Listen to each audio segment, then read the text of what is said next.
Hi hello welcome to Radheshyam YouTube channel.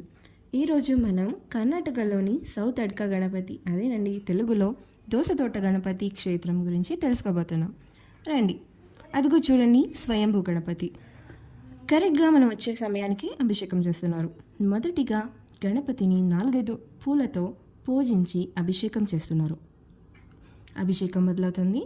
చూడండి, ఈ గణపతికి గంటల గణపతి అనే పేరు ఉంది. చూసారా ఎన్ని గంటలు కనిపిస్తున్నాయో? ఎవరైతే కోరుకొని ఒక చిన్న సైజు గంటని కట్టి వెళ్తారో తమ కోరికలు తీరిన వెంటనే వచ్చి మరొక కొంచెం పెద్ద సైజు గంటని కట్టి వెళ్తారు. పూర్వం ముస్లిం రాజుల పరిపాలనలో ఆలయాలు ధ్వంసం చేస్తున్న ప్రక్రియలో ఈ గణపతిని దోసతోటలో దాచారట. ఇక్కడ స్థానికులు అందుకే ఈనాటికి కూడా దోసకాయ ప్రసాదాన్ని పెడతారు. ఇదండి ఈ క్షేత్రం పూర్వ చరిత్ర మరియు మహిమ.